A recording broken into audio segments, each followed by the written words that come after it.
आज के इस विश्लेषण में स्वागत है। आज हम एक ऐसी चीज पर बात करने वाले हैं जो रोजमर्रा की जिंदगी का एक अहम हिस्सा बन चुकी है, क्यूआर कोड्स।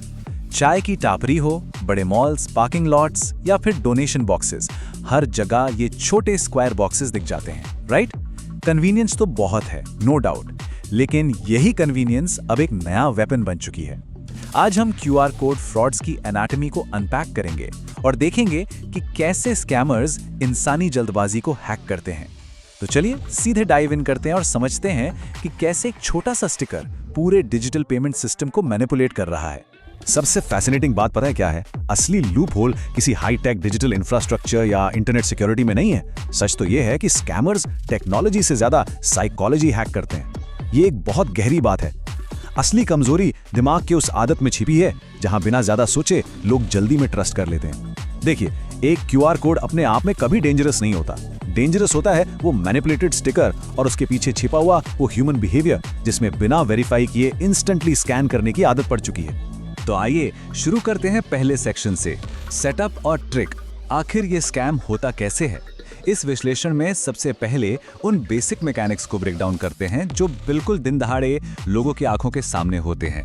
शुरुआत करते हैं उन कंज्यूमर फेसिंग ट्रैप से जो सीधे आम जनता के लिए बिछाए जाते हैं। ये देखकर सच में हैरानी होती है कि इनका सेटअप कितना सिंपल और कितना फिजिकल होता है। ये जो स्टिकर रिप्लेसमेंट वाली ट्रिक है ना, ये किसी कॉम्प्लेक्स हैकिंग का नतीजा नहीं है, बल्कि एक बहुत ही बेसिक 3 स्टेप फिजिकल चोरी है।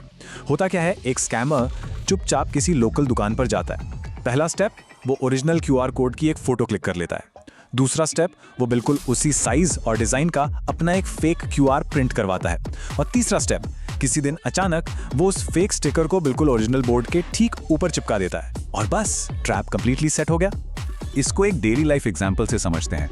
मान लीजिए किसी ने टपरी पर 50 रुपए की चाय पी, फोन निकाला, क्यूआर स्कैन किया, स्क्रीन पर विजुअल स्कैन बिल्कुल नॉर्मल लगता है और पेमेंट सक्सेसफुल भी दिख जाता है।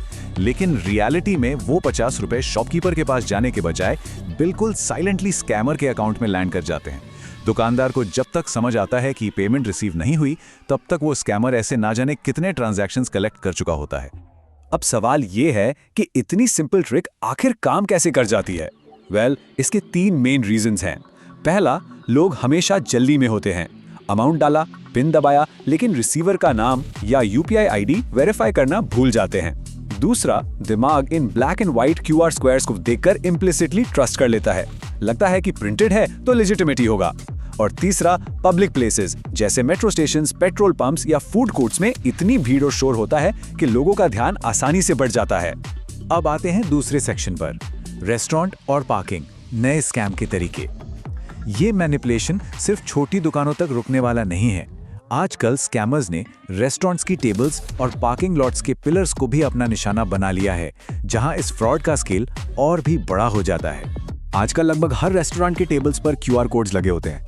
अगर वहां कोई स्कैमर फेक क्यूआर चिपका दे तो 3 तरह के खतरे हो सकते हैं। पहला है फेक पेमेंट क्यूआर, जिसमें खाने का बिल सीधे स्कैमर का अकाउंट में चला जाता है। दूसरा है फेक मेन्यू क्यूआर। इसको स्कैन करते ही कोई मेन्यू ओपन नहीं होता, बल्कि एक फेक वेबसाइट खुलती है जो डिवाइस में मैलवेयर इंस्टॉल करने की कोशिश करती है या फिर कार्ड डिटेल्स मांगती है। और तीसरा, सबसे चालाक ट्रिक, फेक रिव्यू या ऑफर क्यूआर, जैसे स्कैन कीजिए और फ्री डेजर्ट लीजिए। ऐसे ऑफर्स के लालच में स्कैन करते ही फेक पोर्टल्स खुलते हैं जो लोगों के ओटीपीज और लॉगिन डिटेल्स तक चुरा लेते हैं। पार्किंग एरियाज का हाल भी कुछ अलग नहीं है। मॉल्स या बड़े इवेंट्स की पार्किंग में वॉल्स और पिलर्स पर स्कैमर्स अपने टेम्पररी स्टिकर्स लगा देते हैं।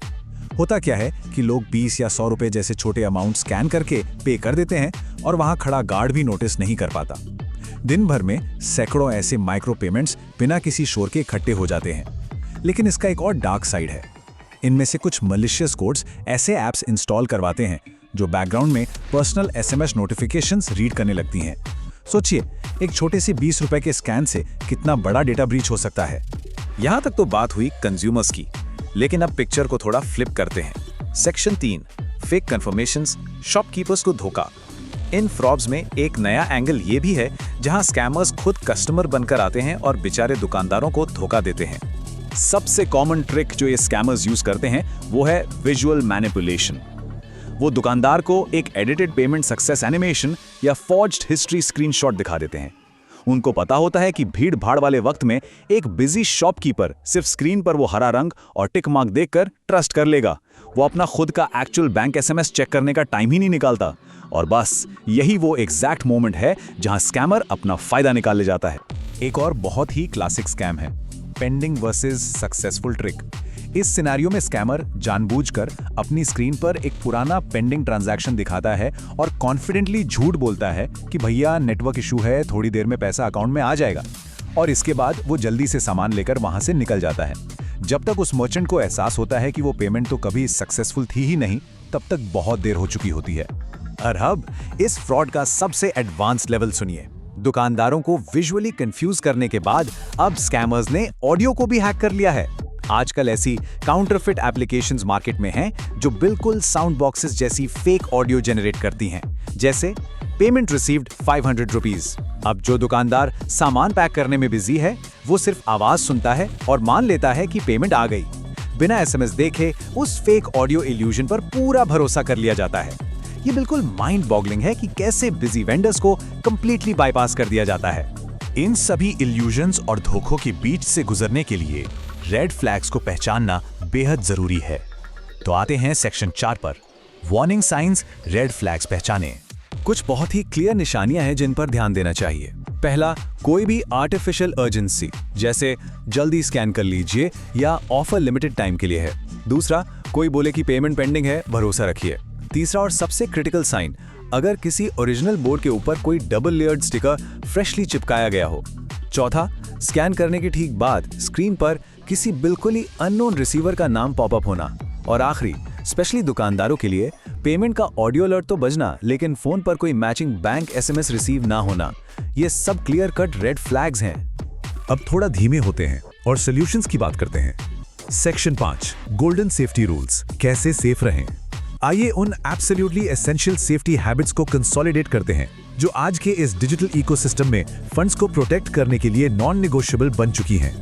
इन फ्रॉड से बचने का सबसे अल्टीमेट और सबसे आसान डिफेंस मैकेनिज्म है एक छोटा सा 2 सेकंड का पॉज। जी हाँ, सेंड बटन दबाने से ठीक पहले सिर्फ 2 सेकंड रुककर पेमेंट स्क्रीन पर आने वाले रिसीवर के नाम को दुकानदार या बिजनेस के नाम से मैच करके देख लेना चाहिए। अगर वहां किसी रैंडम इंसान का नाम लिखा है जो दुकान से मैच नहीं कर रहा, तो वहीं रुक जाना चाहिए। ये छोटा सा 2 सेकंड का वेरिफिकेशन मेहनत की कमाई और सेंसिटिव डेटा दोनों को सेफ रख सकता है। इसके अलावा कुछ और स्ट्रिक्ट हैबिट्स अपनानी होंगी, जैसे हमेशा स्टिकर्स को विजुअली चेक करना, क्या उनमें कोई अजीब सा झुकाव है या किसी और कोड के ऊपर चिपकाए गए हैं। मर्चेंट्स को भी हमेशा अपने बैंक ऐप या एसएमएस पर ही डिपेंड करना चाहिए, किसी और की फोन स्क्रीन पर नहीं। किसी रैंडम पोस्टर, पोल या व्हाट्सएप पर फॉरवर्ड किए गए अननोन कोड्स को स्कैन करने की गलती कभी नहीं करनी चाहिए। और सबसे बड़ा रूल, अगर स्कैन करने के बाद कोई एपीके फाइल डाउनलोड होने लगे या फोन में परमिशंस मांगने लगे, तो उसे इमीडिएटली डिनाई करके क्लोज कर देना चाहिए।